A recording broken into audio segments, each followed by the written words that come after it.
types of boxes us once contain me. And though I fail to see the endless possibilities, they're lost in galaxies of what your eyes see clearly. You whisper softly, you whisper to me, oh, we will transcend space and time. Oh,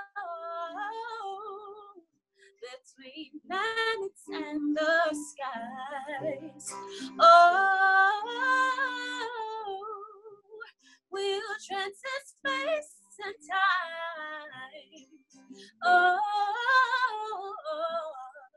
between planets and the skies.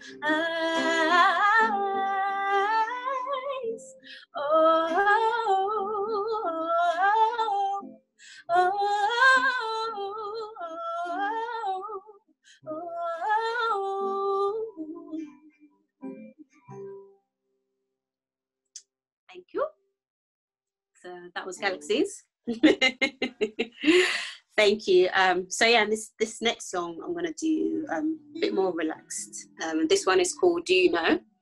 And again, it's just about just life really, and just the ups and downs of life, and just knowing that, you know, eventually everything will work out fine. So even with stuff like this, like the whole Black Lives Matter thing, it's just kind of knowing that there will be some kind of change, and it started and it's really uneasy, very uncomfortable, but you know, some good things from it will grow. I believe that, to be fair. So yeah, and it's something that I hope to see, and through obviously these conversations and things that are happening, we'll see that. So this is just a little encouragement, and for you personally, just if you've been having a really interesting quarantine like I have, just knowing that eventually things will be cool, things will be good, and it's just life that we have seasons. So this is called Do You Know?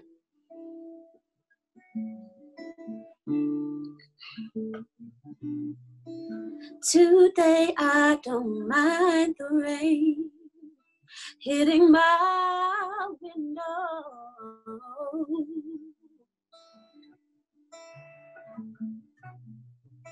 'cause they're different drops from yesterday, and a different sea from here today will grow.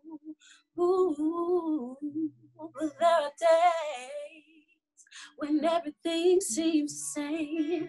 Oh, so don't you wait until you get hold of your game. Do you know, do you know, do you know, do you know, do you know, do you know, do you know, do you know what is meant to be will be? Do you know, do you know, do you know, do you know, do you know, do you know, do you know, do you know, in time, yeah, you will see. You may find it difficult, but it's just the starting point. These things get easier in time. Ooh, 'cause before the harvest comes, you gotta do the summer first. Time to enjoy and then enjoy. But there are days when you don't see a thing. Oh, so don't you wait until you get hold of the game. Do you know, do you know, do you know, do you know, do you know, do you know, do you know, do you know what it's meant to be with me? Do you know, do you know, do you know, do you know, do you know, do you know, do you know, do you know in time, yeah, you will see. Yeah, there are days when everything seems the same. Oh, so don't you wait until you get hold of your game.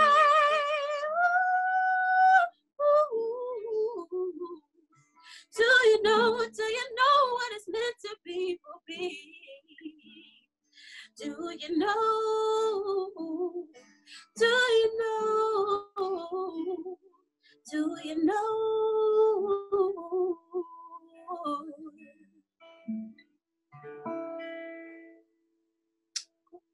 Thank you. Thank you. Hope you enjoyed that. Thank you so much, MariaM. Appreciate that. And thank you, Tshaka, for suggesting that we all put 111 as when we're applauding and showing our appreciation. I think that's quite a good way. And clapping, I mean, clicking our fingers or clapping. Also, there's like a reaction, like emoji thing at the bottom. So you can also do that and the person can see it. So that's lovely. Our second artist of the evening is Zena Edwards. Zena was raised in Tottenham, has become known as one of the most unique voices of performance poetry to come out of London. As a poet, Zena has travelled extensively around the UK, the US, Africa, and Europe, collaborating with artists such as Nigerian choreographer Kudus Onyeku and award-winning visual artist Dusty Gates. She has toured supporting living legends Hugh Masekela, The Last Poets, and Baba Mal.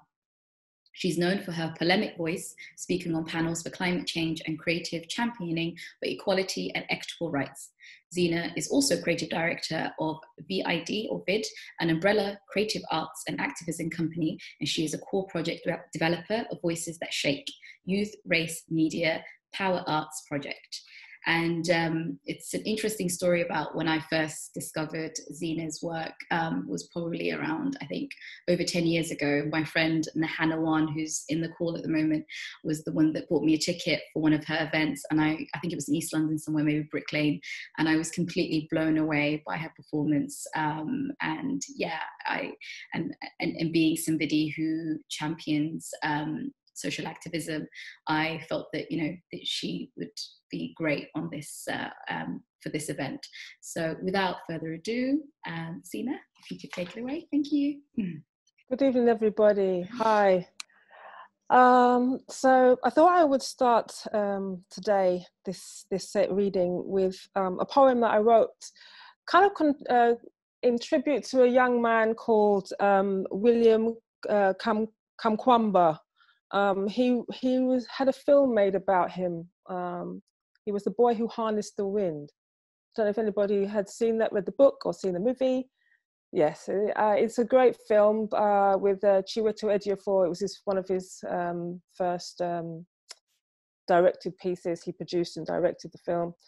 And basically, if you don't know the story of William, he basically built a windmill from, he was obsessed with energy. That's why it's on Netflix. He was obsessed with energy. And he built a windmill from his father's bicycle, but he had to beg for this windmill. He had to beg for this bicycle because it was the only thing that his dad used to get to and from work. But he had an idea of building this windmill to irrigate water to his village because there was a famine that was coming, was an onset of a famine, and he managed to build this windmill. And I watched him give a TED talk, and he was young and he was extremely nervous, and he couldn't understand why people were laughing at certain things that he was saying, because all he knew was that he was building this thing that saved his community's life.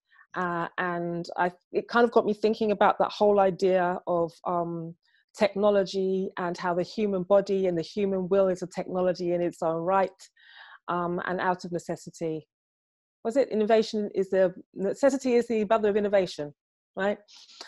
So I kind of decided I was going to write this poem based on this young man's, inspired by this young man's life and the whole idea of the human spirit under pressure and what we can do, what we are capable of.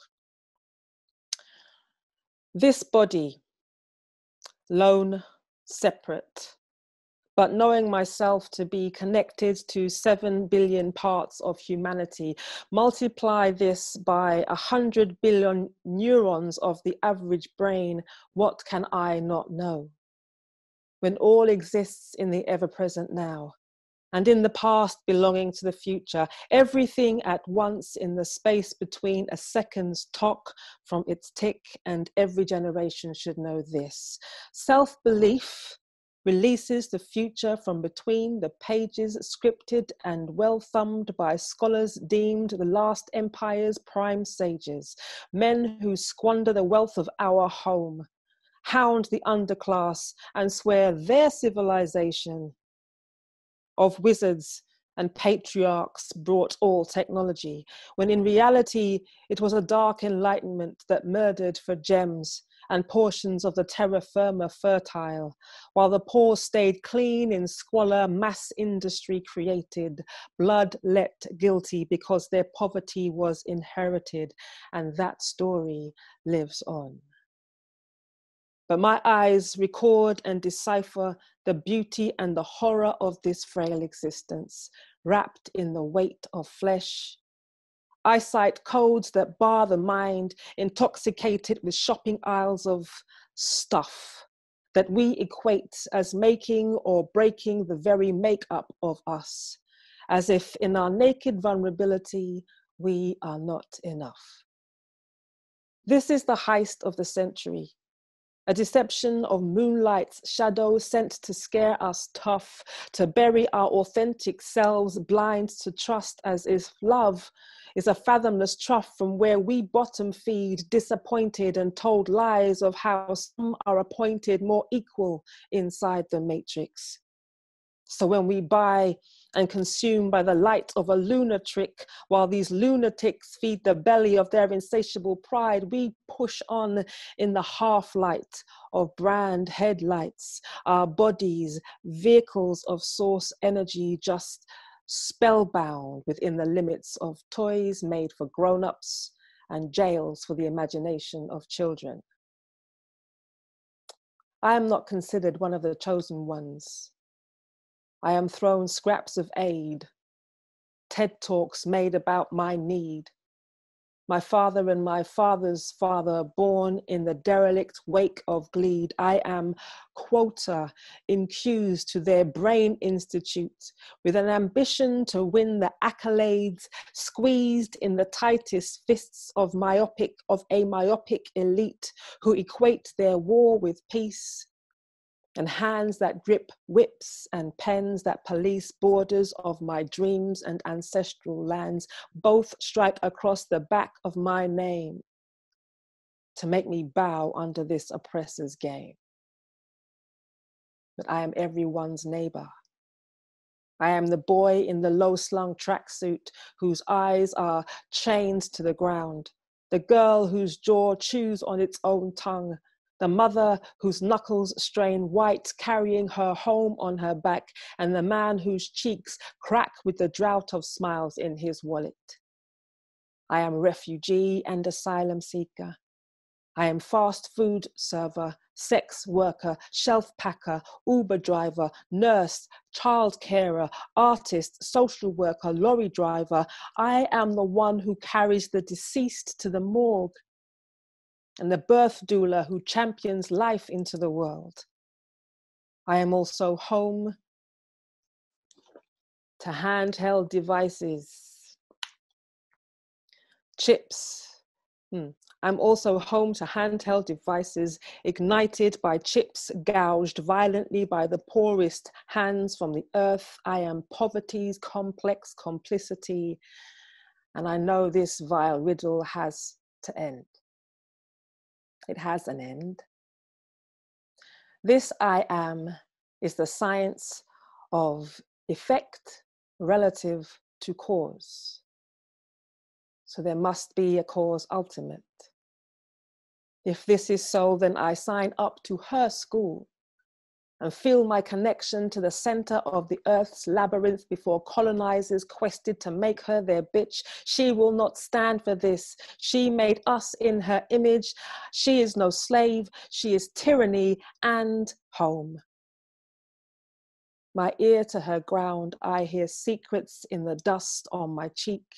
Hair rooting as antenna, I hear reverberations, ruminations about us her philosopher's stone, her opus magnus, us who can turn war scars on the heart into gold. And I dream I fall into her magic and feel the milk of her finest silt skin on my skin, dreaming of returning to water, each drop with genius within. I melt into mineral, iron fleck, porcelain, clay, and saltpeter. I am the spark catcher, the speed vessel, seed vessel of the flame. I, human, pull the edges of despair together and find tin cans, a bicycle wheel, plastic sheeting, empty water bottles, bra underwire, and parcel string. I dream of planting spinning flowers to capture the wind. I live in the frontal lobe of a new Eden. This replenished garden painted the colors of my determination, and I have clever hands. I may be poor, born on the wrong side of the digital divide, but I have clever hands. I am no victim or poverty statistic. I am the technology of necessity. I am the not and the am. I am imagination and the manifested. I am revolution. I am a soldier who marches on a stomach full of simple bread, a stomach lined with the comforting fat of faith. I am authority on everyday resistance, because I know progress. I know how to make, and I create every day to remind myself I am creatrix. Thank you, thank you. So that poem was actually part of a commission to be working with the London School of Economics with their students. So I actually made a film to go with this, and I can include the link in the chat so you can take a look at that a bit later. I feel like I'm going to do a song now. I have got, how long do I have? I just need to be told. I have time. Okay. So I'm going to do a song now, which originally was written by a lady called Diane Reeves, a jazz vocalist, incredible storyteller called Diane Reeves. Do check it out. The song's called Endangered Species. And the song was originally written for women of color who experience domestic violence. And because I do a lot of environmental and climate activist work, I thought, actually, we're kind of committing domestic violence on our own home. When you think about how violent we are to the planet, with fracking, I think has got to be the worst thing. It's almost like prematurely inducing birth. There's just something really nasty about that, and the way that it creates earthquakes across the planet.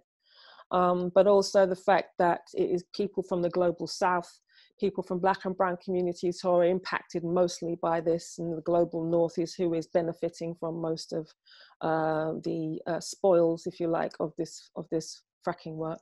So I took the lyrics of the chorus of Endangered Species, and then I kind of twisted up the remixed, should we say, not twisted, remixed the verses. So here we go. I am an endangered species, but I sing no victim song. I am human and I am an artist, and I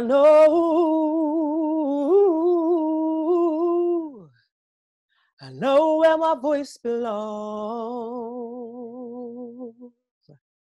I said I am an endangered species, but I sing no victim song. I am human, I am an artist, and I know where my voice belongs. I am here, I exist. I shake my fist with these words from my lips. My mind is set and my body is strong. I sing of rebirth, no victim song. No, no, no, no, no, no, no, 'cause I am an endangered species, but I sing no victim song. I am human, I am an artist, and I know where my voice belongs. I said I am an endangered species, but I sing no victim victim song. I am human, I am an artist, and I know where my voice belongs.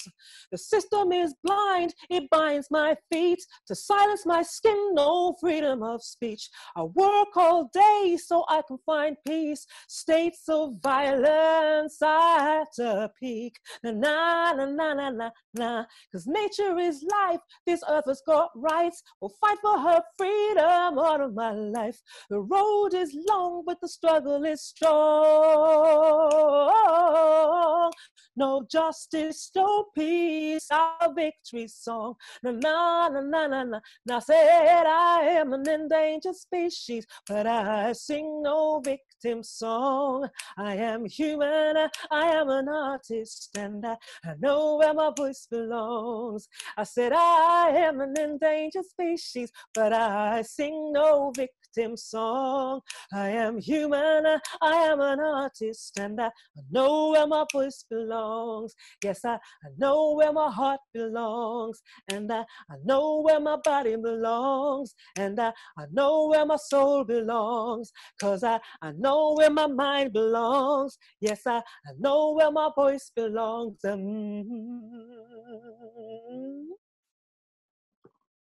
Thank you. All right. Thank you. Thank you so much, Zena. No problem. All right. Thank you. That was really beautiful. Thank you. Thank you. Our next artist of the evening is Inua Ellams. He was born in Nigeria. He's a poet, playwright, known for his, I would say, like Sold Out, Barbershop Chronicles, Half God of Rainfall, performer. He's a graphic artist and designer, founder of the Midnight Run, an arts-filled nighttime urban walking experience, the Rhythm and Poetry, which is the Rap Party, where he celebrates poetry, hip-hop, poetry, film, and hack. Across his work, identity, displacement, and destiny are recurring themes in which he also tries to mix the old with the new, traditional West African aura storytelling with contemporary poetics, paint with pixel, texture with vector. His books are published by Fliptie, Akashic, Nine Arches, and Oberon.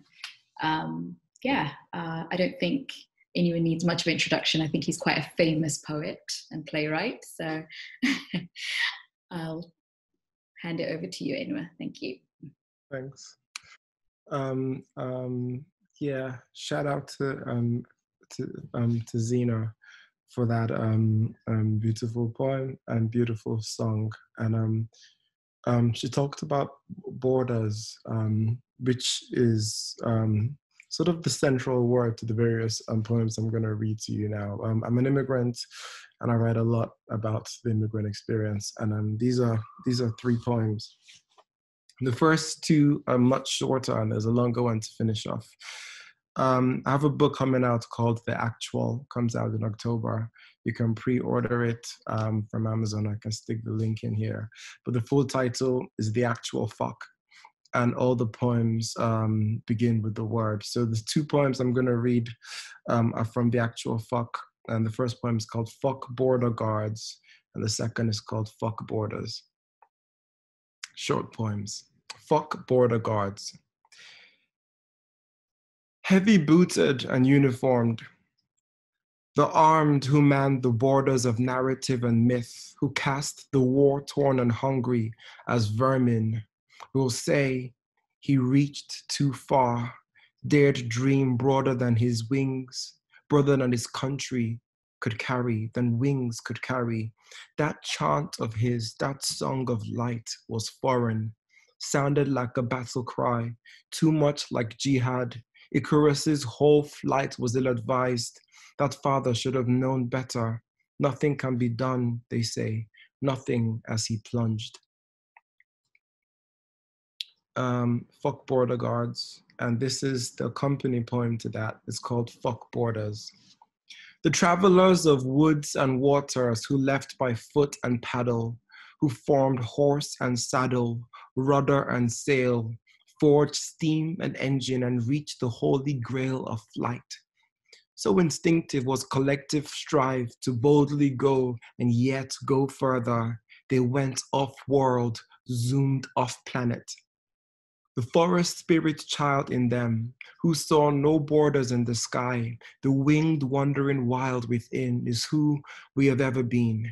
In time, we'll wake to see the lines, these thin boundaries we have drawn as utter folly, and call out who and why and when and how the fuck. And the last few poems I'm going to read sort of takes those themes and expands them. So what I was trying to do is remix the myth of Icarus and talk about immigration. And this does that to a greater extent. This is the poem I wrote. It's a remix of Icarus, and oh my God, where is it? Hold on one second. Just find it on my thingamajig. Icarus. Oh my God, where is it? Oh, there it is.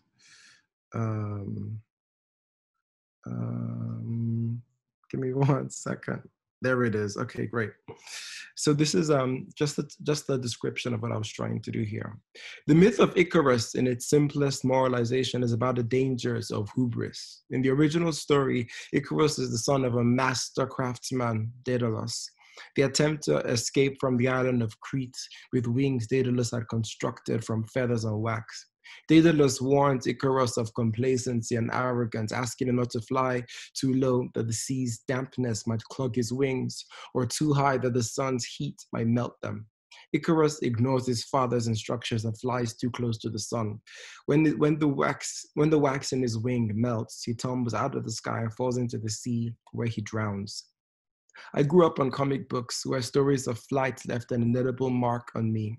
I'd see Iron Man, Storm, Angel, and Magneto take to the skies and wish I could be amongst their numbers. Of all the heroes, of all their distinct and complicated personalities, Spider-Man, also known as Peter Parker, felt like the closest to me. Like him, I was a bespectacled nerd, a creative child, a maker of things. When I pored over the various editions of his epic sagas, the morals and lessons that underpin his adventures came from his father figure, Uncle Ben. He warned Peter, with great power comes great responsibility. Peter, as an inventor, was both Daedalus and Icarus, maker of web shooters, testing them out, learning the repercussions of flying too close to the sun, yet always saving himself and those around him before the sea could claim their lives. Spider-Man's spirit, his humor and wit had a striking similarity with Anansi, a figure from West African folklore who is half spider, half man. Marvel, who created the figure of Spider-Man, went as far as folding Anansi into the Marvel universe, ascribing to him the mantle of the first Spider-Man. Anansi is also said to be the keeper of all stories, and all of this was playing on my mind when I began working on my interpretation. I left Nigeria in 1996 and spent the next 15 years shuffling between Dublin and London, fighting for the right to live and work in Europe in an endless cycle of immigration battles against the incompetent British Home Office. Though my battles continue, all I've suffered pales in comparison to the plight of other immigrants trapped in refugee camps in Sudan, abandoned in the Sahara Desert as they tried to reach Libya, left floating in lifeboats on the Mediterranean, and stranded on islands off the coast of Italy. I wanted to write an adaptation that honored their journey. I wondered who would be stranded in today's world, who would need to fly, what would stop them, what would push them towards the skies. I found clear answers: refugees, those who cannot cross water, litigation and law, death beneath the water surface. The biggest challenge for me was the moral element. I didn't want to debate whether or not refugees had a right to the pursuit of happiness. As an immigrant, it is difficult to be objective, to see this from both sides. I didn't want to wave a finger at my readers. Instead, I wanted to put a beating heart at the center of the story and explain the complicated world around her. Icarus became the rusty-haired, mischievous girl called Ikenna, and this is her story. Icarus. The refugee camp was a battered rainbow of humanity. Each tent, a failing, flailing nation's flag, weighed down by stones. The wind would lift sand grains and dust wisps off the central tent and blow them down the sandy paths to the edge of the island, the beach, where the refugees would gather to look across the deep blue waters through clouds drifting like slow, white whales. On clear days, they'd see their dream destination, Italy, freedom, and their dream killers, coast guards, sharks in water, fast metal boats ruling the seas, and watchtowers on Italian cliffs, warning the hopeful refugees, warning them to stay put, stay there, and never leave. On dark days, those among them who had braved the treacherous waves at night, who carved makeshift boats from trees to ride the moontide's watery cliffs, the waves would wash back their bodies, their eyes gone to hungry fish. The men would bury, the women hum, both forged sweltering songs of sorrow, hardship, pain, and loss. At sundown, the adults would trudge back inland for the tasks of keeping home, farms to tend, tents to sweep. Teenagers would split in couples and search for the huddled copse of trees to shelter and see to teenage needs, but the kids would roam free. This kid they called Rust. Her hair was a bush of clumps, her gaze stiff as stumps. And among the kids of the island, the strong ones, the beautiful, the musically gifted, the sprinters and the crybabies, she was the brave one. Everything an adventure, she'd dig through landfills that lined the island, seeking gifts of clumped goods, fist-sized bits of clockwork metal. She'd scurry back to her father's workshop, a scorched tent where he'd made repairs or tinkered with his engineering head. The camp dwellers always brought work, and as Menelik fixed their phones or radios, candles flickering like small gods, they talk of their lives back home, who they once were, and what they gave up. Rust would watch wide-eyed as her father worked, suck up all she could of his skill, and nosedive back into the landfills looking to build her works. Unless a worthy distraction appeared, nothing stopped her search. Today, this was it. A small cart, 4 wheels, a clear path downhill, backwind, an audience, and a thrill.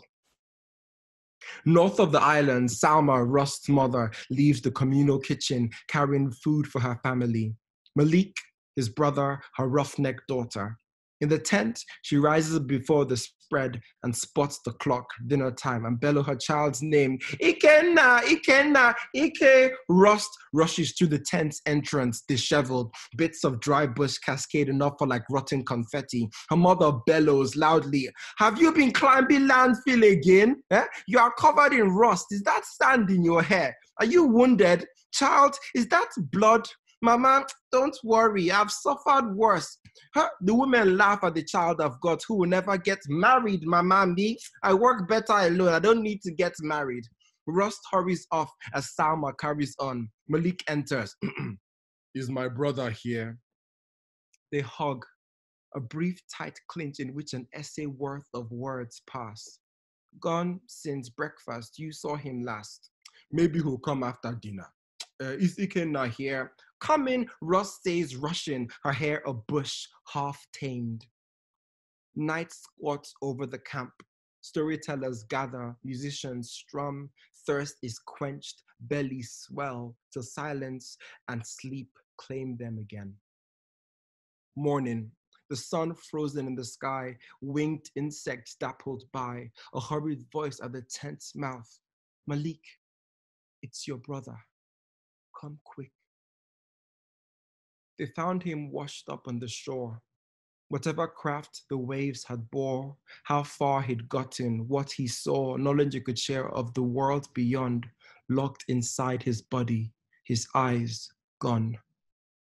Menelik crumples to the shore, and when the burial is done, songs sung, the camp as one turned inland, but Rust stands, kicks the sand, her eyes a stump of darkness.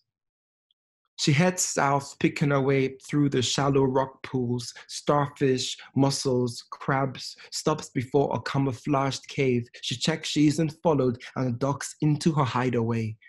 The walls are papered every which way with charcoal sketches of pulleys and levers, clockwork etches of feathered motors. Rust lights a candle hoisted high above her head and pours light over a full-size model she hopes will cross the sea. Rust kneels before her scrap heap wings, thinking of her life. She says, "Uncle, it will fly.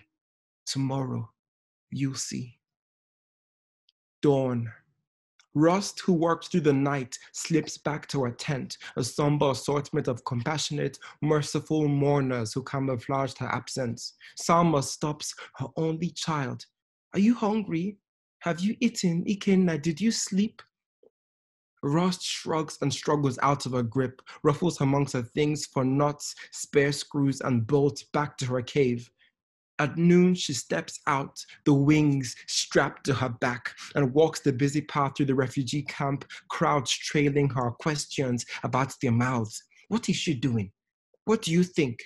Do you think that thing will fly? We have to leave this island, otherwise we'll die. But isn't that dangerous? Rust stops. I must try. Tell my parents I'm going to the highest rocky cliffs. Updraft should help the lift up, and the wind should glide me clean past the rocks. And by the time they reach the beach, I should be halfway across to Italy, to the dream.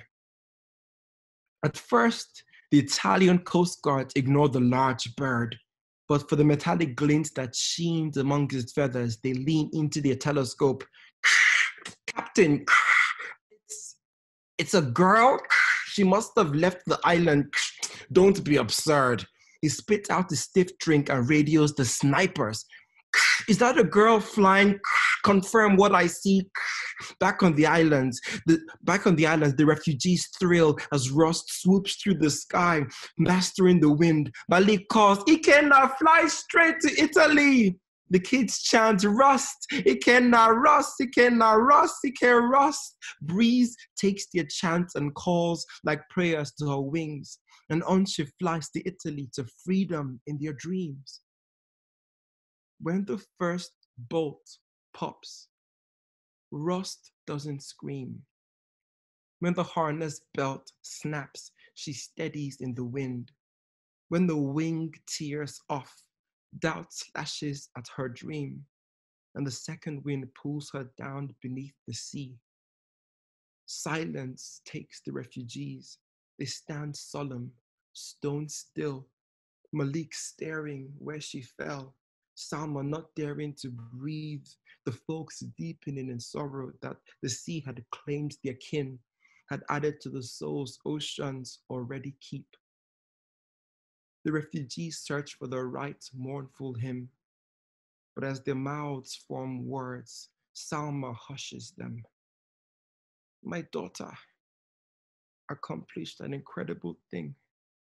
She flew and reached for a future she could barely see.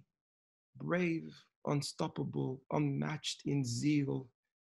When you sing her story, keep her bright, keep her real. Thank you.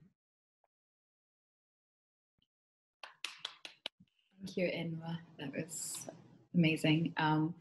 As a person who came to this country as a refugee, that very much resonated with me. That's that last piece. So thank you. Our next poet is Ifrah Hussein, who is Somali Canadian. She's an award-winning poet and author of an anthology of grief, All the Ways a Somali Woman Loves. She has performed both nationally and internationally in cities such as Vancouver, Rio de Janeiro, London, Paris, and New York. In January 2020, Ifrah was a recipient of the Best Spoken Word Artist Award by Black People's Choice Awards. And in 2019, Ifrah was also the recipient of the Artist of the Year Award at the Somali Excellence Awards. She is the 2017 Canadian Individual Poetry Slam champion, making her the first woman to have won that national title, which is just incredible. Ifrah is Somali like myself, and we have a saying in Somali, when you see injustice, you say, which means, does your blood not move at the sight of injustice? And I think her poetry really embodies that Somali sentiment. So yeah, Ifrah. Hi everybody, I hope you all are doing beautiful during this very difficult time. I am in a mandatory quarantine because I just returned from the US.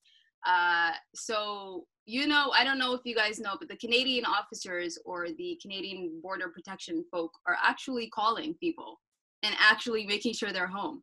So there's that, but I'm just gonna get straight into it. Lovely performances, just just moving, and I'm so grateful to be a part of this moving vehicle.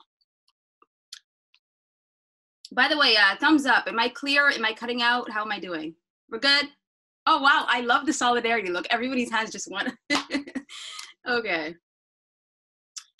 Who am I? I am the thing the world ain't figure out yet. 1,000 deaths curtsy to my feet in gratitude. I am everything's poem.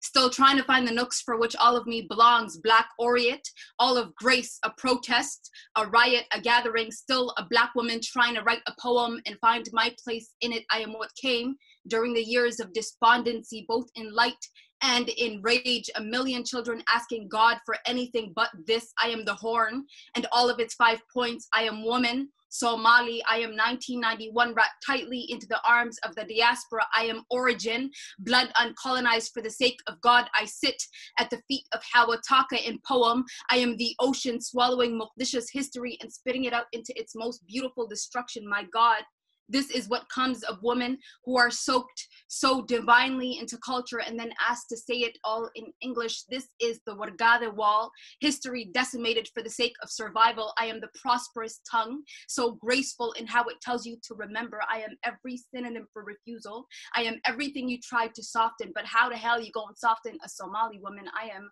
Shabela the Hose. I am Ifrah Hussein, and I will burn this motherfucker to the ground if it means I will always keep my body. Thank you. Okay, I'm just gonna get right into the next piece. And the first time I actually performed this was in Rio, and I actually wrote this just weeks before going there, thinking that it would have no weight. I'd never do it again, but it is actually a very important piece to me in my heart, so I'm just gonna get into it. Donald Trump said, I have a great relationship with the Blacks. He would not have said this if he knew Black meant a communion of niggas in all praise and holy love over brunch under a sun that could both kiss and free all the parts of our bodies. The Emancipation Proclamation could never. These communions, both freedom and rejoicing all over again. Black women will freedom so much that our will became the freedom. Ilhan Omar is a Black Muslim woman, head wrapped, neck long, and voice invigorated by both mercy and loyalty to a flag that still chokes her. The entire United States is trying to grapple at her neck, but nobody can shake a Black woman who speaks to God at night. And ain't this the path on which the holy war begins to line its militia? All civil obedience, all militants, Black, Muslim, and God-fearing. How when the Twin Towers fell, our hijabs fell with them. How they will not give me a job because I still have not apologized for the death of 3,000 Americans. How the death of 3,000 Americans means my mother does not deserve to be alive. How children who learn the words of Allah suddenly are combatant against the same constitution that convinces us terrorism sits on the tongues of those who praise God before both breaking our fasts and speaking with white men. My mother tells me to bring the resistance with less noise to avoid legal backlash. But no matter what language I sing Fela Kuti, Nina Simone, and Gil Scott-Heron in at the end of my song, I am still the same nigga. Thank you. I hope y'all are well. Let me just check in for a minute. Y'all good? Give me some thumbs up. I think one person is frozen, either that or they are meditating, but we gonna keep it moving. Let me get into my next piece. All right. I did this piece. This piece was actually commissioned for CBC. I don't know if any of you are familiar with CBC, but it's the Canadian Broadcasting Corporation. And so they asked me to do a piece as a response to the taking of Black lives, the taking of Black breath, and primarily after the death of George Floyd. So I'm gonna get right into it. Oh, it is hot in Toronto, Ontario, Canada. Wow, very hot. Okay. This here is where endurance and revolutionary agony come to a middle ground. This insurgency writes a poem in anger, and the people call it a riot. This poem emerges from the voice of a fatigued Black woman. This poem is tired of being. This poem will not conclude. This poem will remind you of transgression. Black lives only matter when Black lives speak. The torment of Blackness is only recognized when Blackness tells you how tired it is of being tormented.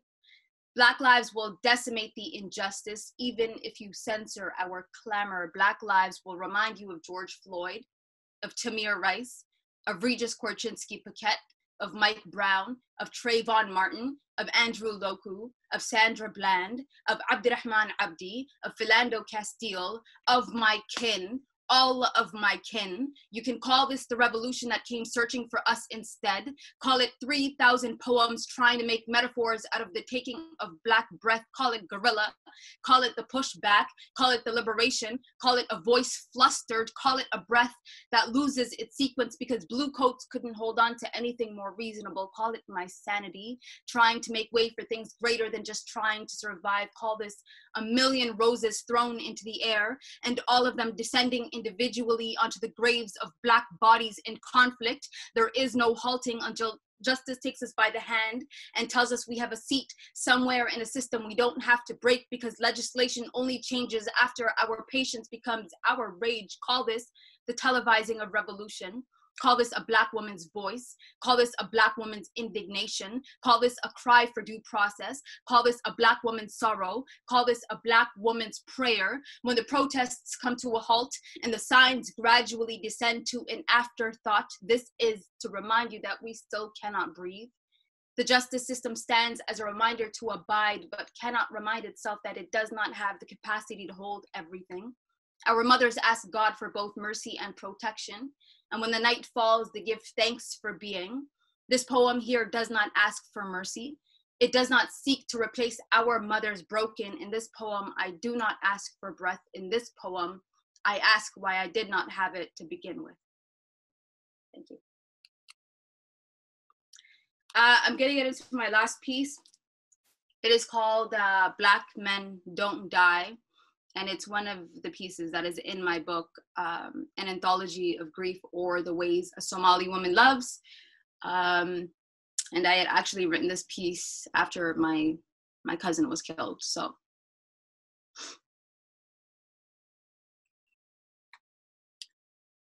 here, they don't pray unless they are sure heaven is safer than this world here. We are in abundance of lonely and stillness here. We pray in our sleep and awake in our supplication. We ask God to keep us here for another moment here. The Somalis are met with what we ran from here. Blackness is a sin that white tears will apprehend here. My brothers are nowhere, and I am in a nowhere that the world is trying to radicalize and then dawn me with insanity when they poked at my skin and told me to move. What is blackness but to live in a world that makes waking up more painful than my blood drawn? They take our men and then tell us to grieve quietly. Black women don't know how to grieve quietly. Here, Black men don't die quietly. Death is our revolutionary unfolding of Black effort, so we reserve grave spaces for the undead. Colonialism patronizes Blackness, pilfers our lives, and then sells it back to us with a eulogy promising heaven as our healing space after they kill the niggas in numbers. But tell me, who bleeds a deeper hue of blood than our men? Unafraid of a death you gave to them before their mothers died blissfully on hospital beds, our men are the darkest tint of terror. They are the necropolis white cops come to bathe in when it gets too mucky outside. But here, nobody prays unless they are sure heaven is safer than this world here. Black men don't die because heaven is safer than this world here. Black men carry birth certificates as identification in case their inert carcasses need to be identified here. Black men wonder if heaven looks anything like home here. Black men wonder if heaven looks anything like this. Thank you. I am Ifrah Hussein, and it has been a pleasure. Thank you, Ifrah. The pleasure was all ours. Thank you, Bayo. Is everyone okay? I know that some of the topics that we're touching on are quite heavy, so if we need like a little break, let me know in the chat and we can do that. Is everyone thumbs up? Okay, to keep going? Okay. All right, last but not least, we have Tshaka Campbell. He is originally from London, England. Tshaka is a poet, musician, artist, and performer. He has toured internationally and has been featured at theatres from the legendary Apollo Theatre in New York to the O2 in London. He has authored several books, including TARMAN, Tunnel Vision, and his most recent, Letters to My Daughter. He has also recorded 3 albums entitled One, Bloodlines, and Skin Volume 1, and collaborated on a number of musical projects in the house, jazz, and blues genre. He's currently on the board of directors for the Poetry Center San Jose and was one of the 3 finalists for the 2020 Santa Clara Poet Laureate. He currently resides in sunny California and continues to ask the world to listen different. Hey, can you guys hear me okay? Wonderful, wonderful. So first of all, thank you. Thank you guys for allowing me to be part of this and for creating a space where we can talk about these things, right? Because I think that's at the heart of this, is having some of these conversations. And they're as you mentioned, right? They're difficult ones, but you know, I think it's in our duty, and especially as poets and artists, right? It's like a washing machine. Like, if we're not agitating shit, then we're not doing what we're supposed to do, you know? So there you go. And I curse, by the way. Okay, so let's get into this, right? So big ups to all the people in London that I haven't seen in frickin' ages. I miss you guys. Miss being on the stage, seeing your voices. I mean, hearing your voices, seeing your faces. There's that. But what I wanted to do is talk a little bit about sort of my experience with all that's going on with the movement and Black Lives Matters right now. You know, when everything started, I was just sort of like, okay, poet, write some poems. And I'm like, yeah, I've got 70 million of those poems, because this is not just a today thing, you know? And so literally at first, my immediate thing was, I'm not writing anything. I've already written these poems, right? And then I was like, no, because it's still a continued conversation. It has to happen. And actually, I need to release some of this. So I think this new sort of rage of injustice is becoming in the public forum, has made me think about who I am and who I am and who I've been made to be because of those experiences. So I'm gonna talk a little bit about that. I'm gonna steal from Ifrah's start of this with a who am I? Who am I? I am grown from a purpose soaked into a slow burn. A character that of life is fire and stone, the backbone of pharaohs left to alchemy worlds, into trauma or trauma into words. A black pearl spawn, Southeast London born, fed into the mouth of Brooklawn. I am Ladywell and Albee Square Mall, melting the asphalt beneath my feet, house music carved into the belly of a breakbeat. All that to say, I am the what was, that is the foundation of what will be, spitting a dope 16 where there is no guest list tonight. The era of a skelly game, done at the first smile of street lights, heathen working the muscle, bully pushing a pen hustle. This here is 50 years combined with a Jamaican struggle. I be the father's patois dripped into the wrist so that each stanza ends with an island breeze. I am the sheath holding the edge of midnights. A sharpened bullet cut into a chamber of a black boy named nigger, but retooled black man, husband, father, poet, father more than a poet. Being a father makes more of this poet. Furthermore, I be a run-on sentence, running on like superfluous if not handled correctly, spoken like the embedded memory of a peeled back, where at any point nigger can seep through the seams like code switch.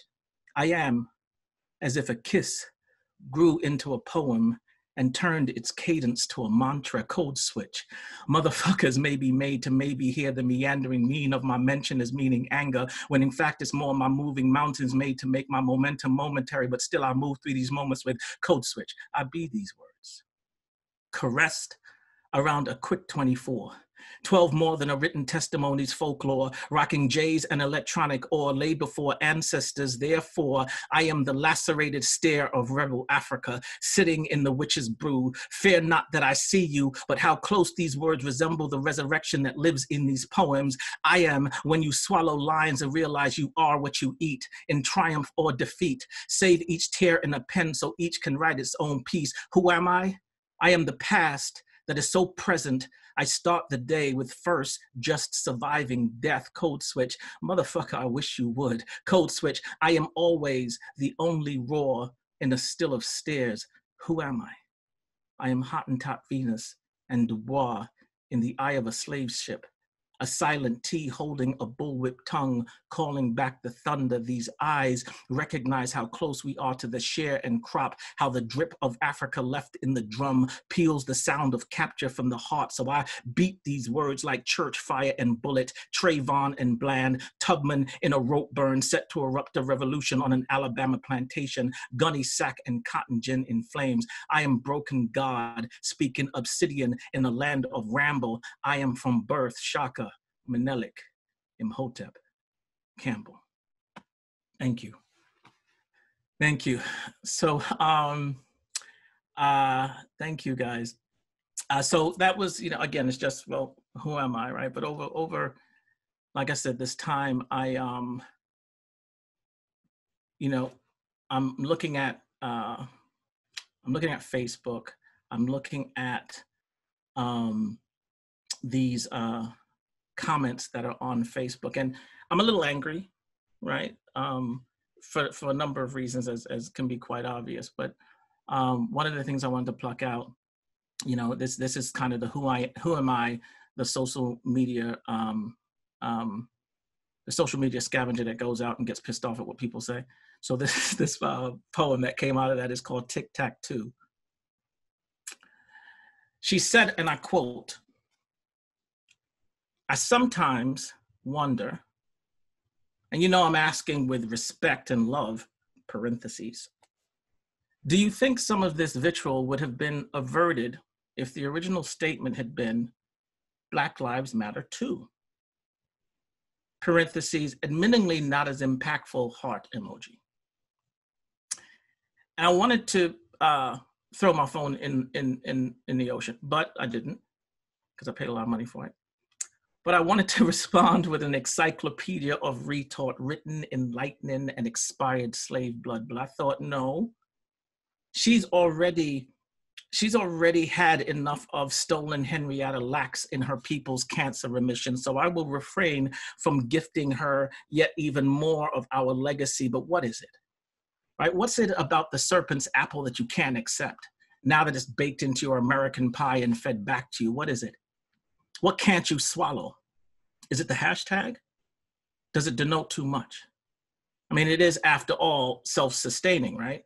When you add a hashtag to a word or phrase, it becomes something that can be recognized and weaponized. So then, is the concern with it being followed by Black?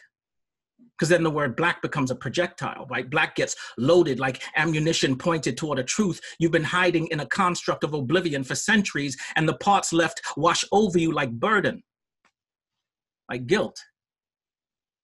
Or is it that the hashtag itself resembles tic-tac-toe, that game of strategy that targets and bullet holes, X's and O's? This game is historical anarchy at its best, appearing by name in the 1800s when Black bodies were plug and play, where according to the rules, the goal is to be the first one to get 3 in a row, like what now comes after a term of least 25 years to life. The parallels are kind of crazy.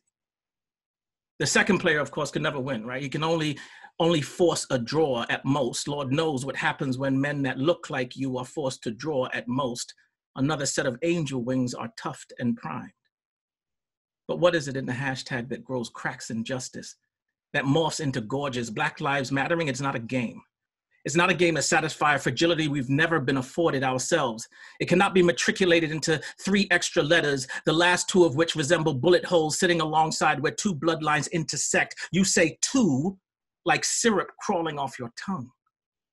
I mean, would you send your son into war asking whether he can get a helmet too? Can he be given a gun to protect himself too? No, you would expect it. You'd brandish your entire heritage, family crests and all, to not even have him out there fighting in the first place. Understand that our bodies are under attack, and I do not know where the names will exist after all the trees have fallen. There are no tombs dug deep enough to outlive this grief. You do not matter in addition to. Black lives would not be othered. We will not be an extra phrase behind being human. Your sanity will not be sanitized for the sake of your sanctuaries. Now, I can remember being at the end of an itchy trigger finger because I too looked like the perpetrator. Remember thinking my mother was going to be made childless too. Was I going to have a closed casket too? But I thought I made all the right choices too. I moved to this neighborhood to be safe too. These 4 cops staring at me with gunpowder on their breath, ready to abyss my entire being for a momentary glance, were meant to protect and serve me too. My life is not determined by linguistics. I am modeled from the remnants of unsuccessful assassinations thrown at my footsteps daily. So our response will not be short. It will meander and pull from the hull of shipwrecked souls and sit at the edge of your throat every time you think to utter that a Black life should be an adverb, that an and should be annexed to autopsies, that it should be stuck to the end of your tongue. So matter of fact, Black Lives Matter as a fact, period, end of fucking sentence. Hashtag facts. Thank you for that. So, yeah, so thank you. Black Lives Matter indeed. So I was a little angry. You could probably tell that just a tad bit. But again, this was a whole, you know, the thing about this is a whole journey in me digging into who like what being I don't want to say victim because it's not the right word, but what being in this type of environment has done to me, right? Like how that shaped me for good or bad. And, you know, there's a poem that sort of spawned off of this one that made me start looking at, to tell you the truth, guys, it was like there's one day when all of this stuff was happening. I'm gonna, you know, confessions of Tshaka Campbell, right? It's sort of you walk around and I'm like, oh, I've done the corporate thing and I do the proper thing and I went to the right school. So, you know, I'm kind of okay.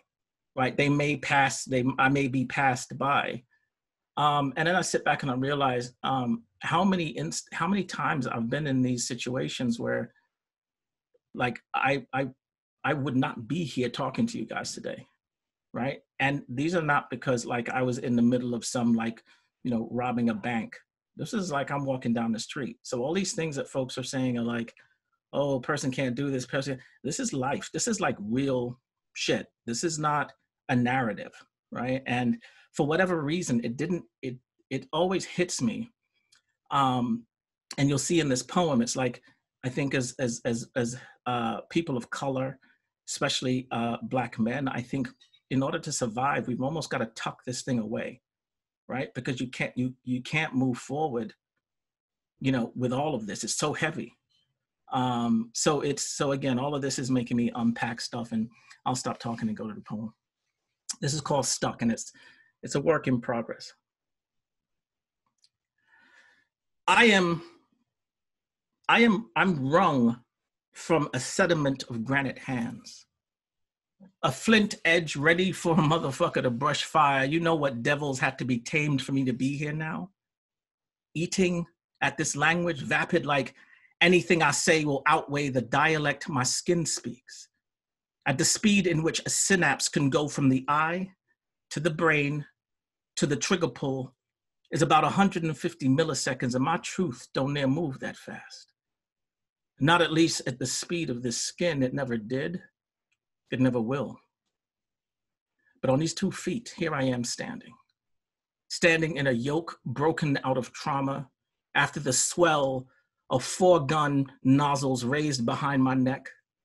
The slow turn to realize that serve and protect did not speak my color as quickly as my sight moved from their 4 gun sights to the momentary ease of seeing the uniform, to the immediate unease at seeing their uniforms, then back to my own mortality was still not as fast as how instantly my parents would be asked to rename their son, boy resisting arrest. I remember trying to keep so still with a slice of pizza in one hand and my heart in the other, so rigor mortis that I fell back into the door like a demolishing church gasping for lost souls. See, back then it was more say their eulogy and less say their names. Now, it makes me think about COVID, like COVID-1. And if there was a COVID-1, how must it feel after it took 18 more generations to be acknowledged? Like, I imagine the jealousy of all the unknown spirits that cannot attach themselves to a hashtag.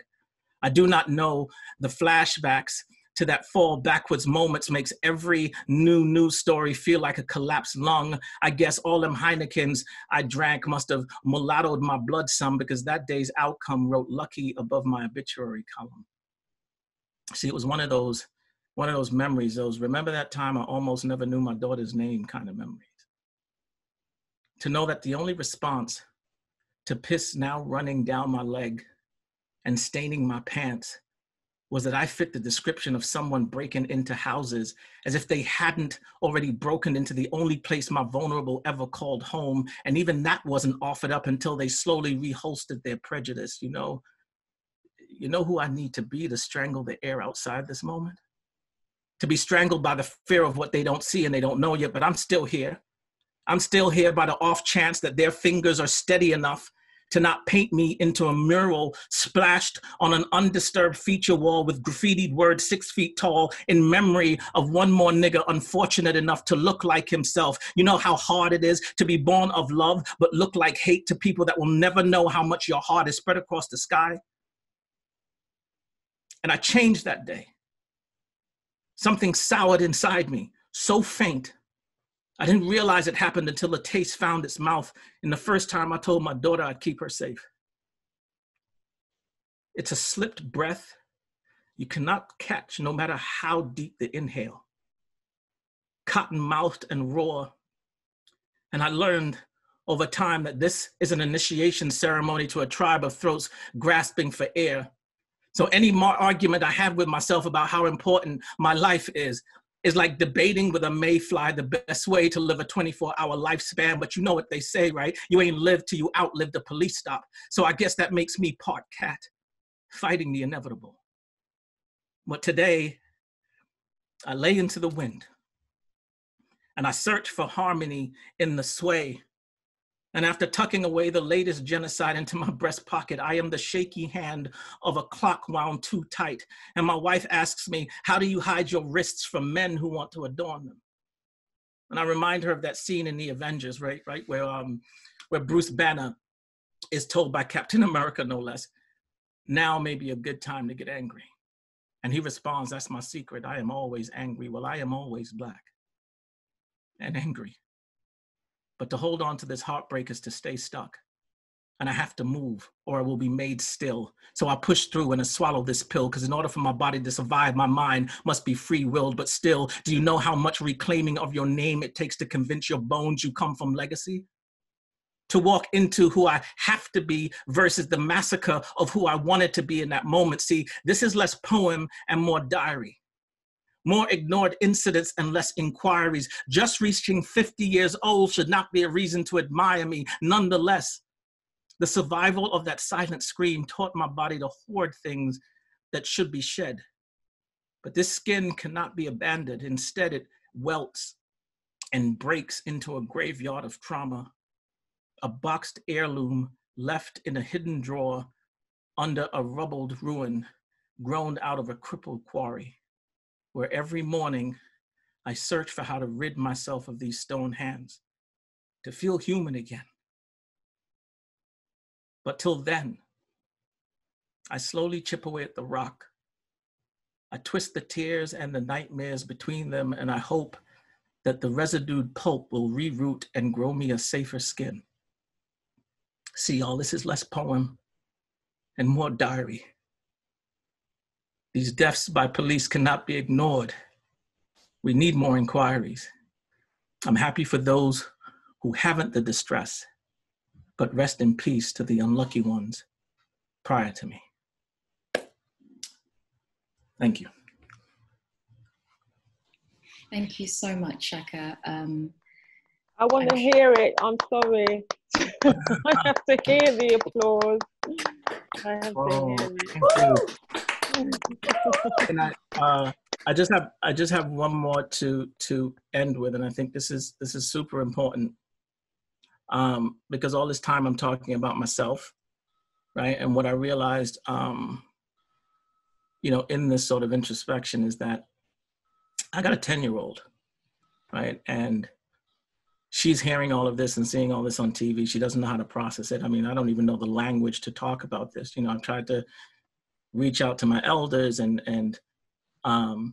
you know, they've gone through these times as well, and try and get from them sort of how you work through this. But even there, this is a different world, right? Social media, I mean, we find out what's going on in a different part of the world within 3 seconds of it happening. So it's just this overload, and it's in every aspect of our lives and her life. So anyway, there's this poem that came out, really, it's a really short one that came out after I was about to leave out the door to go to a Black Lives Matter. You got this, Tshaka. You got it, bro. Go to a Black Lives Matter launch. I was not supposed to be emotional. It's okay. Emotions are okay. We're allowed to show emotions. So I was going to a Black Lives Matter thing, and I didn't realize it. She was like, all right, Dad, okay, see you later. And she's hugging me, and then she's hugging me again, and then she's hugging me again. And I'm just like, it's not even clicking inside me until after I come back, and she was so happy when I walked through the door. Anyway, I wrote this after that. It's called Angst. When the front door closes, her eyes tick and dance a pregnant flutter. The blink, an eclipse followed by the black of her calling for the wet to sink back into her swallow. She would wrap every footstep in prayer, but her God is too small. She doesn't yet have a name for this feeling. It's new, a seed. It tastes like lost. She hasn't never yet grown into, but she is old enough to know the air is filled with funeral. And her only wish is that every evening her daddy be delivered back home. So that's it. Guys, thank you so much for having me. You've helped me cleanse, and just thank you for being here and listening. Thank you so much, Tshaka. I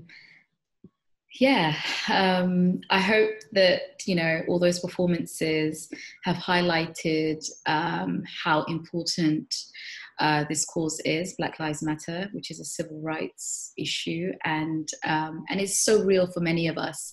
If I speak personally for myself, I felt really traumatized by seeing, you know, police brutality and institutional racism play out in a very sort of visual way nowadays because of social media. We're seeing videos of people being murdered, people that look like me, and that for me is very traumatic. And it's triggering as well. And it took me a few sort of weeks to sort of recover and then find a way to like channel my anger and my frustration. And this is one of the ways that I did, creating something that could benefit and educate and nourish a lot of us. And I think it's important to, I mean, it reminds me of the quote by Toni Morrison about artists and the time that artists go to work. This is precisely the time when artists go to work. There is no time for despair, no place for self-pity, no need for silence, no room for fear. We speak, we write, we do language. That is how civilizations heal. And that is a quote that's very, very dear to me, by Toni Morrison, may God rest her soul. And this is precisely when artists go to work at a time like this. And I think all of the artists that performed tonight showed that in such a powerful way.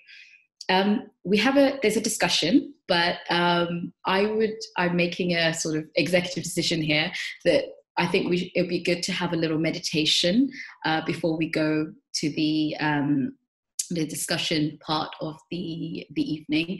And I run so 8 weeks ago, my friend and I founded Safe Spaces for Black Women, which is a support group for Black women to come together and express themselves. At the moment, because of COVID, we're doing it online on Zoom, and we have a Black therapist that leads the sessions weekly, and I co-facilitate, and I sort of do the meditation side of things and sort of operational things. And I do a 3-minute meditation after each session.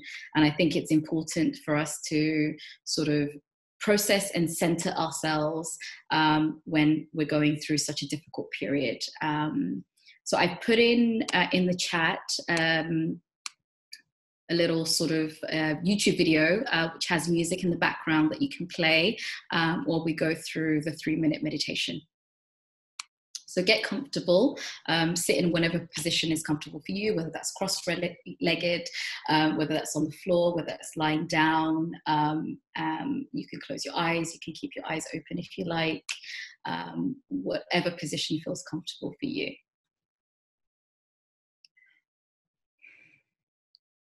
Close your eyes or keep them open. Sit in a position that's comfortable for you. I invite you, when you take your next breath, to simply be conscious. Allow your breath to bring you into the present moment, here and now. Breathe through your nose.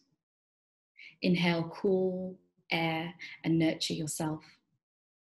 Exhale warm air and expel any tension and negative emotions.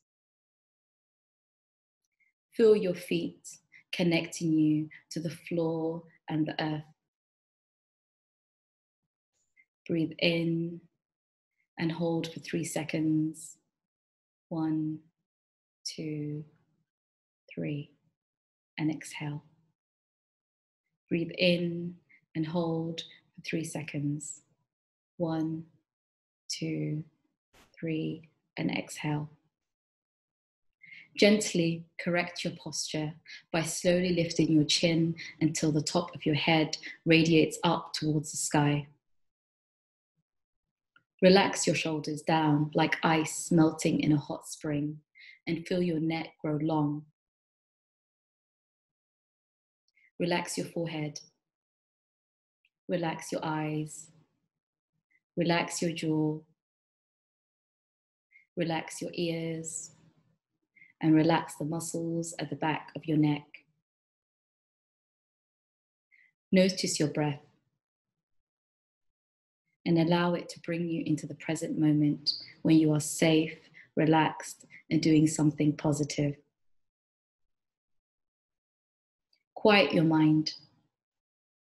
Let thoughts go by like leaves floating in a mountain stream. Bring your attention to your breath. Breathe in and hold for 3 seconds. 1, 2, 3, and exhale. Breathe in and hold for 3 seconds. 1, 2, 3, and exhale. Disengage from the past and from the future. Enjoy fully the present moment. Begin to cultivate an inner peace. A space or a safe place in your heart filled with love and light. Breathe. Inhale and hold for 3. 1, 2, 3, and exhale. Inhale and hold for 1, 2, 3, and exhale. Feel every breath of your particle. Feel every breath of particle leave your body and enter slowly back in. Breathe in and hold. 1, 2, 3, and exhale. Open your eyes and come back to the space when you feel ready. I'm so glad you're all here with me and that we're here together.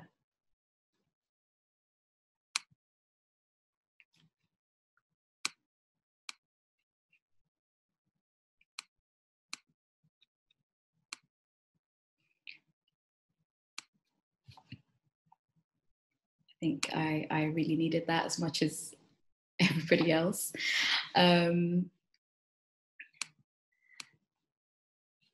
So in terms of discussion, I was thinking that perhaps each poet could talk about why the Black Lives Matter movement is important to them in their own words. I know that you all touched on this in your poems, but perhaps you could, I mean, you're all great storytellers, but talk about a personal reason why this movement is important to you and why, because I often get people telling me all lives matter, and that frustrates me. So perhaps if some of you could touch on that. I mean, I've talked about it till the cows come home. So yeah, I'm sure you've all encountered that as well. So perhaps I'll go backwards. If Tshaka could go first, please. Sure. God, why does it, other than the obvious, Yeah. I think that this, as opposed to, outside of the core civil rights movement, right, the momentum that is behind it right now is sort of why it's important for me.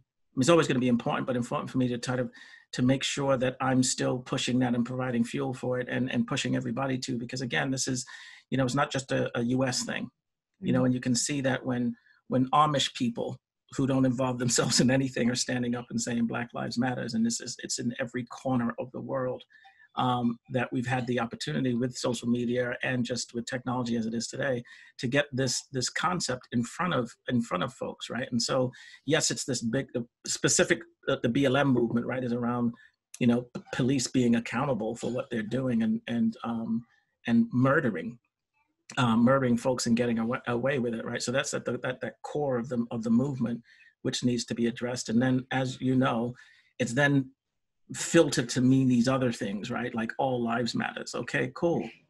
I'm lactose intolerant. That don't mean I don't care about milk.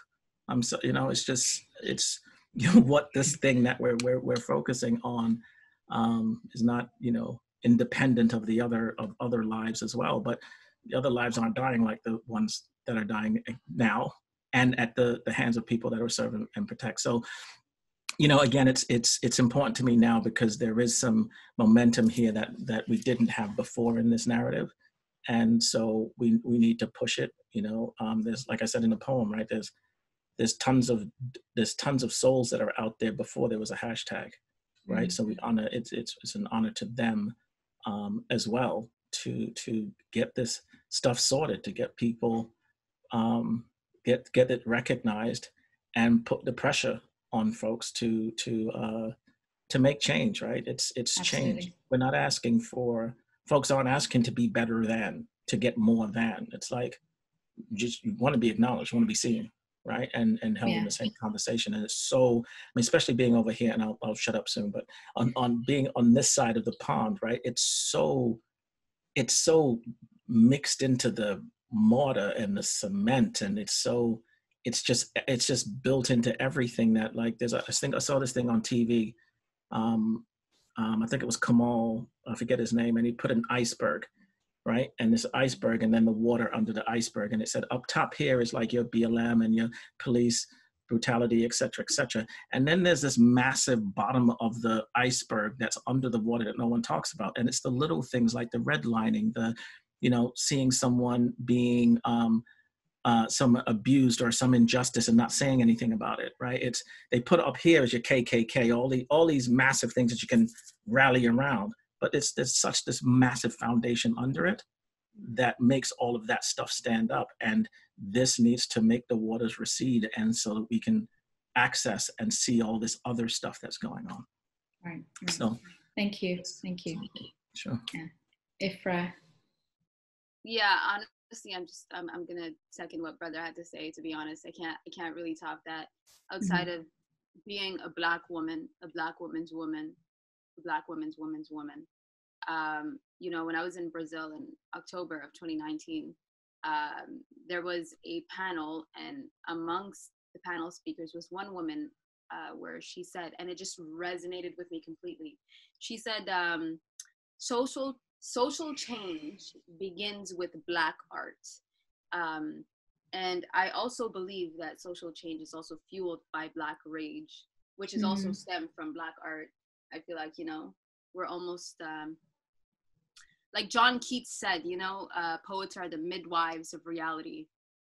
So it's as if we're carrying the narrative, we're carrying the anger, we're carrying the rage. And so I'm just going to second what brother had to say, because I just feel like if I spoke about this, I would continue speaking until Ramadan of next year. Yeah, I understand. So, I'm gonna nod myself to brother and just go off of what he said.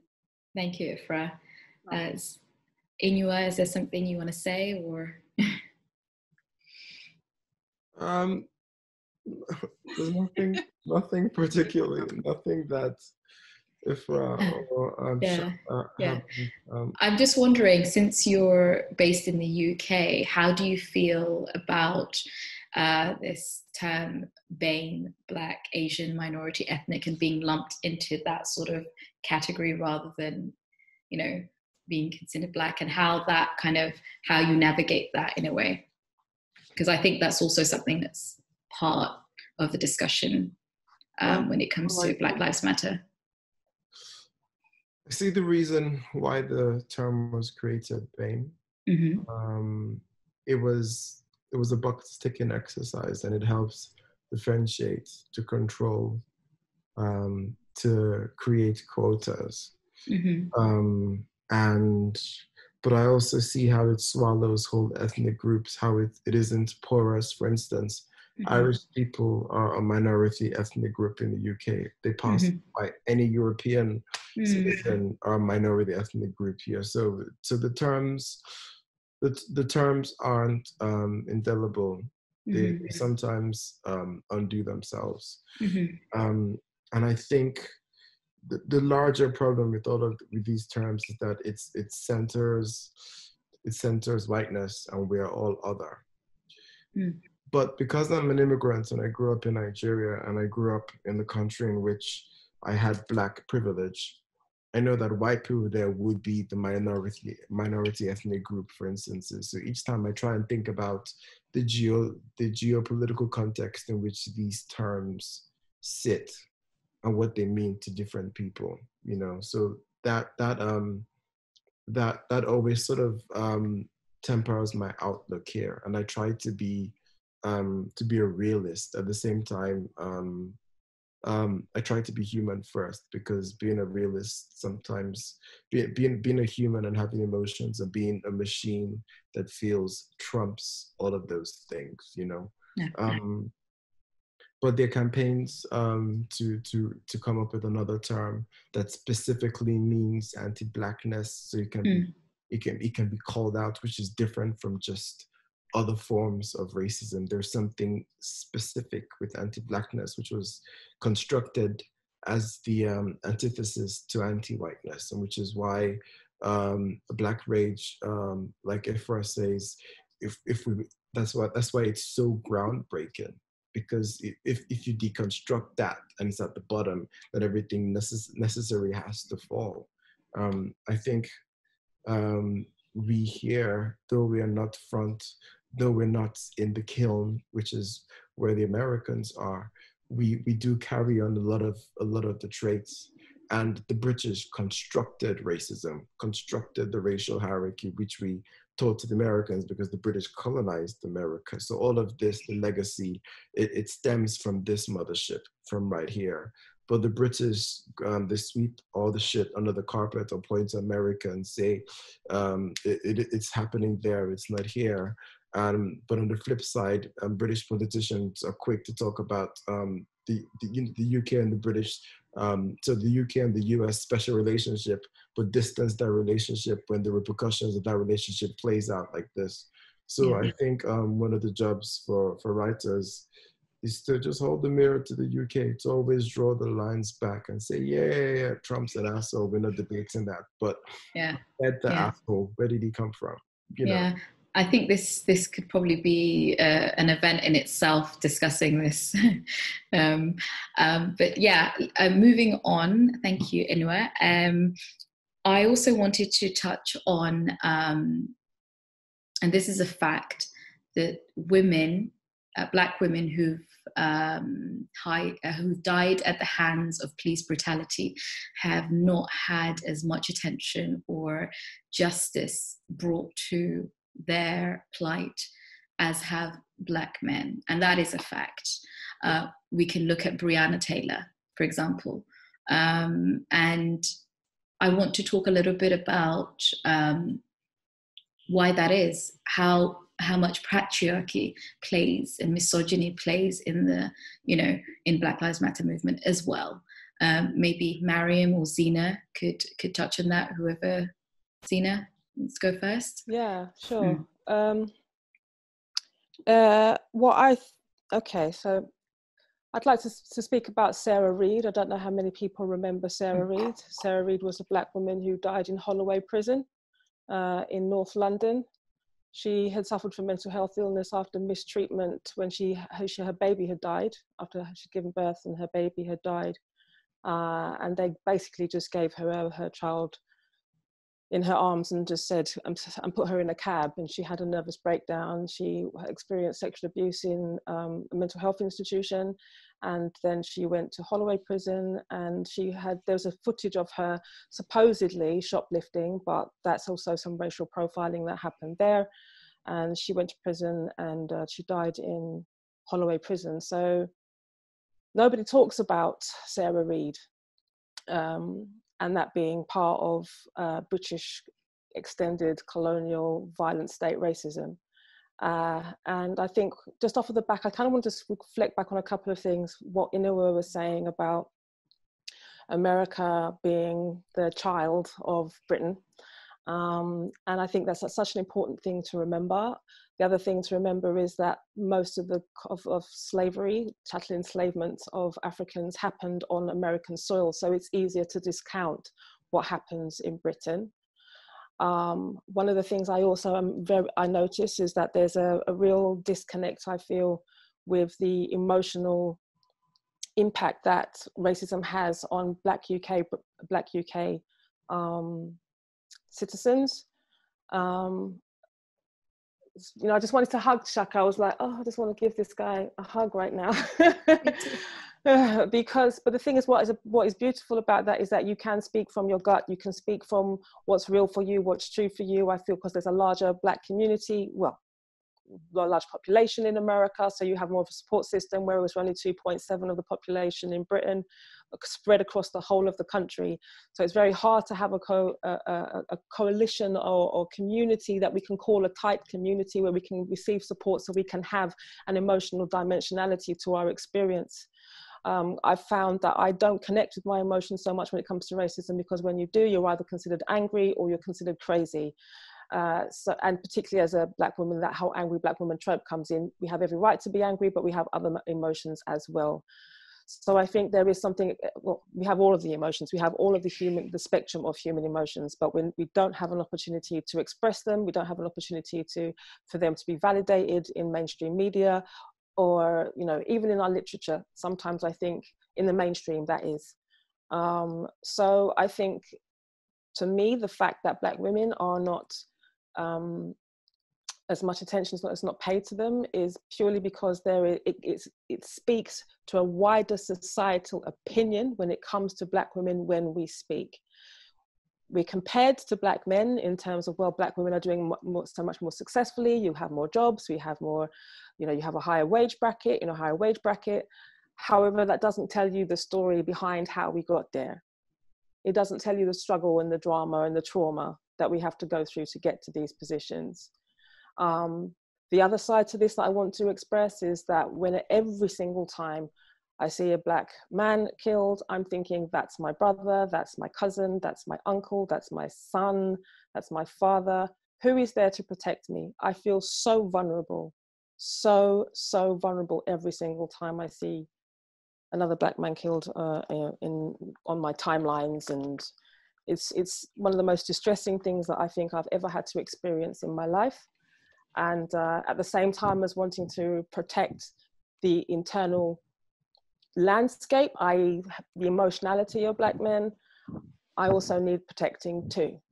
And speaking about it can be very, very difficult. So for me, I feel the way that Black women are invisibilized in that sense, you're either invisible or hyper visualized. Those two extremes are also very, very traumatic, because you're dragged from one extreme emotion to another extreme emotion.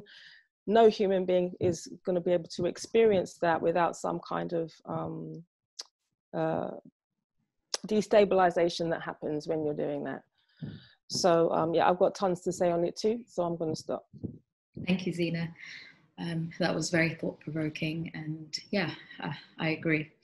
MariaM, do you have something to chime in there, or? Yeah, I mean, I completely concur with what Zena said.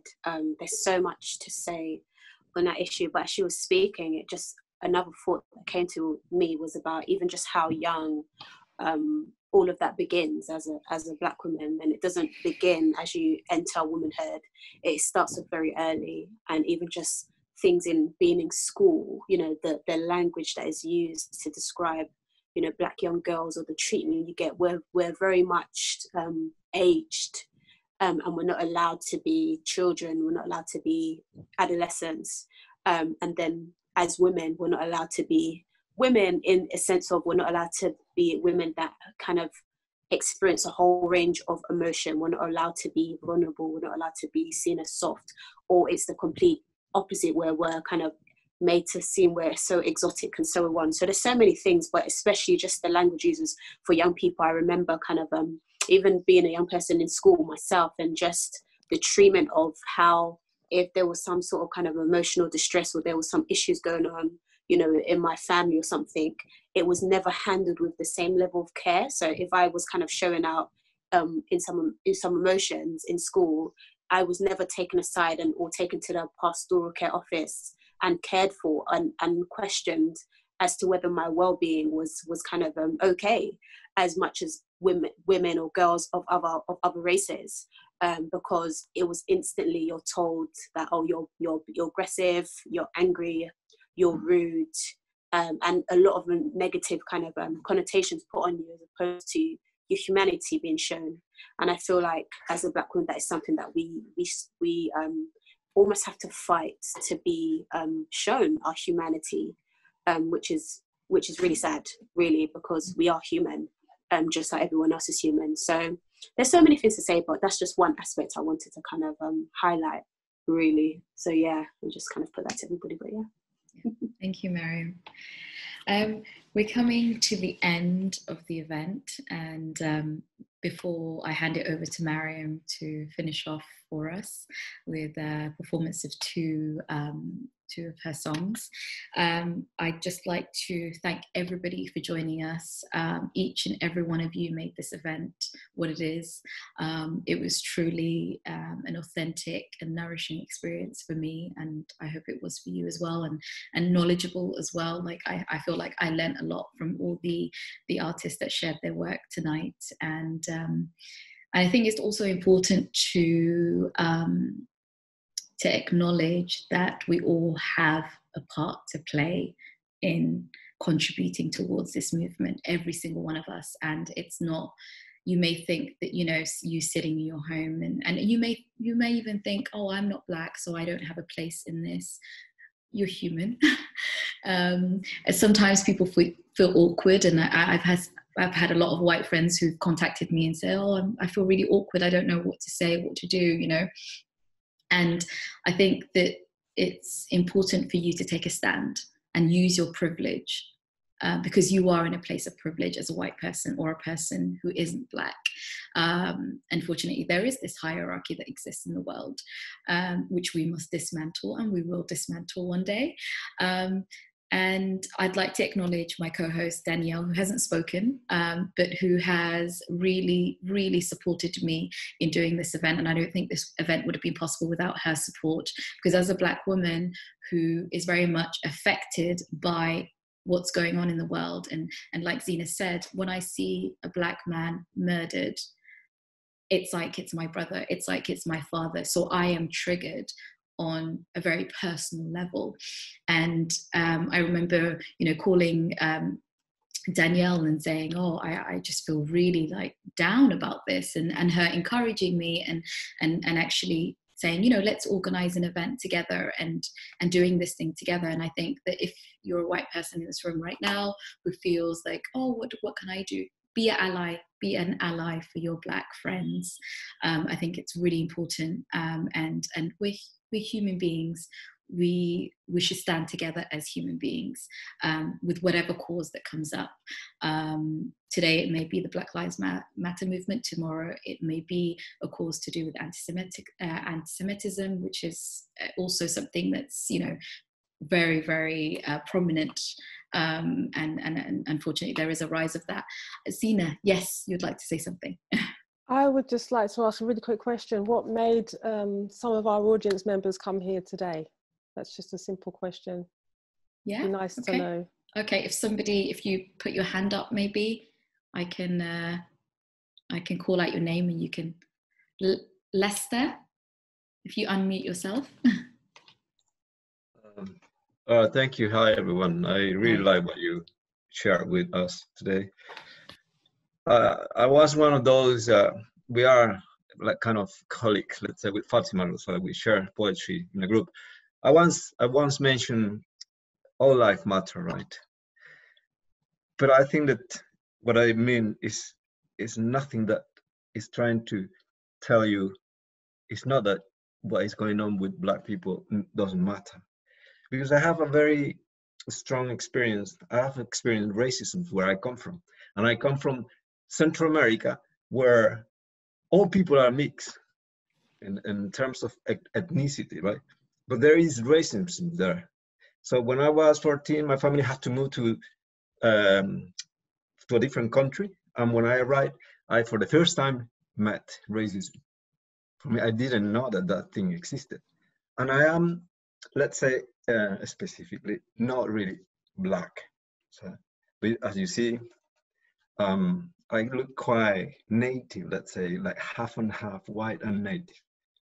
But although the skin color is an issue for me. But anyway, going back to the phrase, what would be the way for someone like me personally to address that other people are also experiencing a kind of racism, and not necessarily Black, because all around the world, I have to highlight something also, that Black people is taking over of this, like in the sense that you are leading something.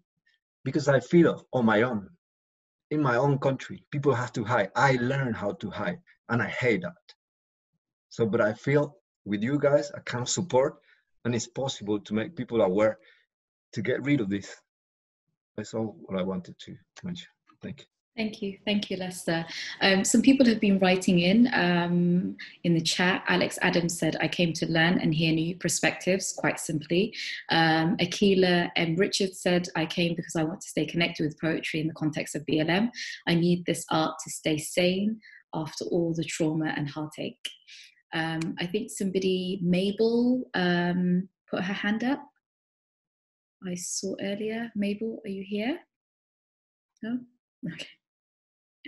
Is there anybody else that would like to say something? Can I want to try to attempt to answer part of Lester's question. Sure. All lives matter, that's obvious. But in what we are seeing overtly is the objectification of Black death violence upon the Black body. And it seems to be something that it's okay to have it sprawled all over our social media timelines. And the dehumanization of, and criminalization, demonization of Black youth, it seems to be something that is okay to happen. Like with the murder of George Floyd, for example, whenever we see violence committed on other races sometimes, or just on people in general, they will blur out the eyes and the faces. But there's something about seeing the face of somebody in the last throes of their breath, that it's okay for a Black face to be seen. And there's something about violence on the Black body being a type of what I think they call a porn. There's a particular phrase for it. Trauma porn. Trauma porn.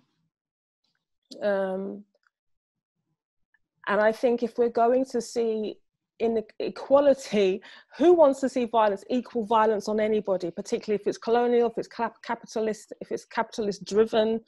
Nobody wants to see it, full stop. But I think because there's been such an onslaught of violence, and the way that, okay, let me quickly backtrack. Hopefully I don't take up too much time with this, but I'm literally just making an attempt to answer this question, okay? I believe that Britain is the brain of the beast and America is the belly of the beast, okay? And because we see so much happening, so much of this level of violence and oppression, when we know that it was built on a slave trade that exploded exponentially when Africans were enslaved, and all of the narratives that had to go in place to put in place to hold it to be something that's considered okay or legal or divinely ordained by God. You know, these are all of the challenges, the narratives that we have to challenge. And this is why I think the pushback in terms of the Black Lives Matter movement, for example, has to be of equal measure to how much the assault on the Black body, on Black life and on Black culture and on Black existence, it has to be an equal amount of pressure to push back. Am I making sense to people? Please tell me I'm making sense. Okay. Because I think I'm just very conscious of time. I'm going to stop now. I will stop now. All lives, obviously, they do matter, but it doesn't seem that way. It doesn't appear that way. So the statement has to come about. It's a 3-word story. There's a whole bunch behind it. That iceberg that you were talking about, it's a 3-word story. And so there has to be something behind that story for it to exist. That's as much as I can tell you, Les. Absolutely. Thank you. Thank you, Zena. I appreciate that. Yeah, before I hand it over to MariaM to end the evening, because I'm very conscious that we've kept you here for a while. It's 9 o'clock here in London. And yes, I just want to thank our sponsors, the Literary Consultancy, TLC, Kate, Somali Arts and Culture, Magool, and Exiled Writers Ink. This event was organised by Exiled Writers Ink, and you can find out more information about us on exiledwritersink.co.uk. And yeah, let's carry on the conversation online and face-to-face. MariaM, thank you.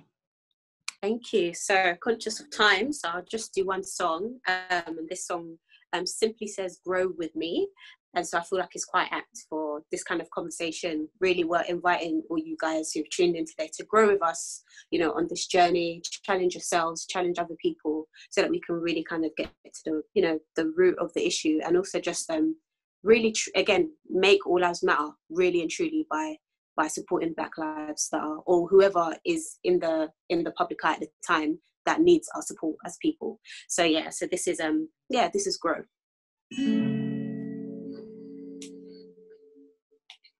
So come on, grow with me. Come on, grow with me. Don't you change your mind. Just grow with me. I said, come on, grow with me. Come on, grow with me. Don't you change your mind. just grow with me. I said, come on, grow with me. Come on, grow with me. Don't you change my mind, just grow with me. Come on, grow with me. Come on, grow with me. Don't you change your mind, just grow with me. Come on, grow with me. Come on, grow with me. Don't you change your mind, just grow with me. Oh, don't you change your mind, just grow with me. Don't you change your mind, just grow with me.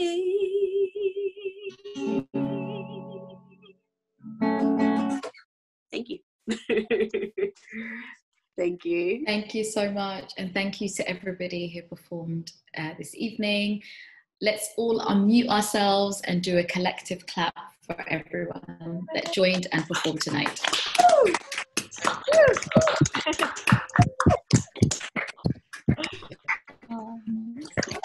Thank you, Fatima, for being so wonderful. Thank you. That was amazing. Thank you, everybody. Thank you. Thank you. Thank you. Thank you. Thank you to the poets. Thank you, everybody. And Danielle, thank you. Thank you. Thank you, Fatima. Thank you, guys. Thanks, guys. Amazing. Thank you. I learned a lot. Good. It's good to hear. Beautiful singing. Beautiful, yeah. Zena as well. Yeah, fantastic poems, guys. Amazing poetry. Yeah. Incredible. Wonderful. Wonderful. Incredible. Very touching.